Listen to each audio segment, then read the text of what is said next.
और ये देश के वारिस बन के बैठ गए। इनके बाप का देश, कभी कहते हम इसका नाम बदल देंगे। देश का नाम बदल दोगे? कहते जी, फिर मैंने कहा इंडियन आर्मी का नाम क्या रखोगे? फिर आईपीएल का नाम भी चेंज करना पड़ेगा, एसबीआई का नाम भी चेंज करना पड़ेगा, आरबीआई का नाम भी चेंज करना पड़ेगा, make in India, skill India, Khelo India. India लफ्ज से इनको है ना, क्योंकि हमारा गठजोड़ का नाम इंडिया है। कितना कुछ बदलोगे? मैंने कहा इतना बदलने की बजाय एक को बदल दो बस, मोदी को बदल दो बस। अभी नया आपको सुनाता हूं। जो हॉस्टल में रहते हैं ना बच्चे, कॉलेज में, यूनिवर्सिटी के हॉस्टलों में बच्चे जो पढ़ते हैं, हॉस्टल की फीस पर 18% जीएसटी लगाने वाले हैं। हॉस्टल की फीस पर। इसका मतलब एक और नारा जल्दी आएगा, ना खुद पढ़ा हूं ना किसी को पढ़ने दूंगा। उनको क्या पता भाई साहब हॉस्टल की फीस चुकानी कितनी मुश्किल होती है। 4 पढ़ा है भाई साहब, चौथी पास राजा है, आपको तो पता ही है। तो इनसे क्या उम्मीद रखेंगे हम? इनसे क्या उम्मीद रखेंगे हम? इसीलिए आपके पास आए हैं। क्या हो? बदलें। और हमारा तो चुनाव चिन्ह भी ऐसा है जो सफाई करता है, झाड़ू। और इस झाड़ू से पहले हम सिर्फ अपना मकान या दुकान साफ करते थे, अब अरविंद केजरीवाल की अगुवाई में इस झाड़ू से पूरा हिंदुस्तान साफ किया जाएगा भाई साहब।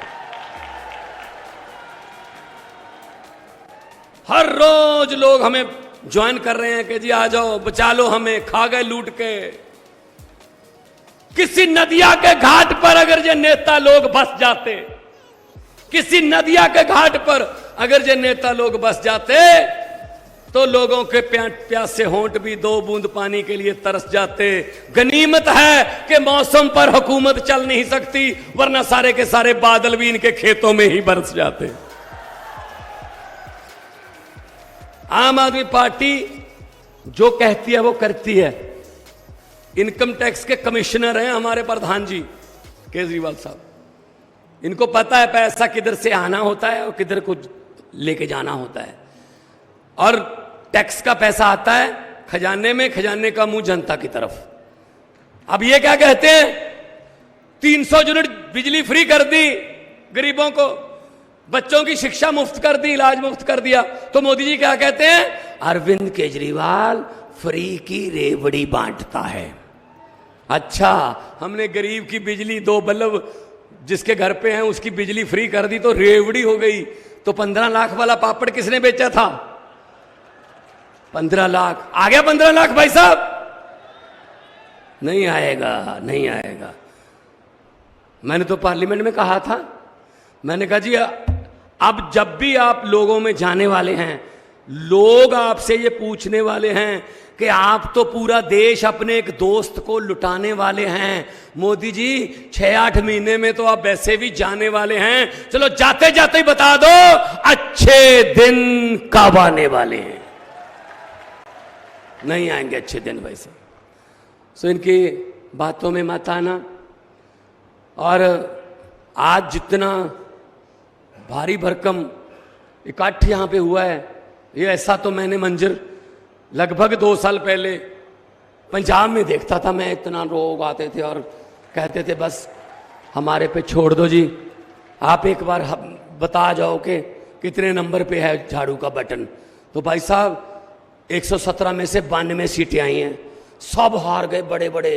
जो कहते थे हम कभी जिंदगी में नहीं हारेंगे, भाई साहब जमानतें जब्त करा दी।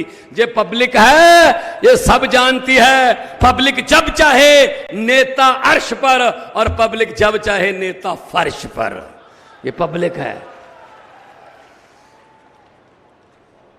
सो मैं ये कहने के लिए आया था, ये क्या हम लोग करते हैं बात स्कूल की, हॉस्पिटल की, बिजली की, ये करते हैं बात नफरत की, धर्म की, जाति की।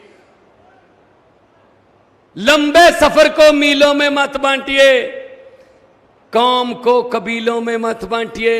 एक बहता दरिया है मेरा भारत देश, इसको नदियों और झीलों में मत बांटिए। तो इसीलिए आपके पास आए हैं कि ये हमारा हौसला बढ़ जाता है जब आप ऐसे आते हो ना। अगर मामा ने ये करनी हो रैली ना, करोड़ों रुपए लगते हैं। शिवराज चौहान ने अगर ये इतनी बड़ी रैली करनी हो, करोड़ों लगते हैं, करोड़ों रुपया खर्च करना पड़ता है।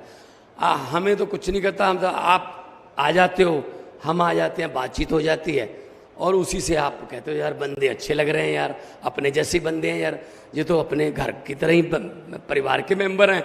इसीलिए भाई साहब हम लोग है ही आपके परिवार के मेंबर हैं, हम लोग बेगाने नहीं हैं, हम लोग वतन परस्त लोग हैं, देश को प्यार करने वाले लोग हैं भाई साहब।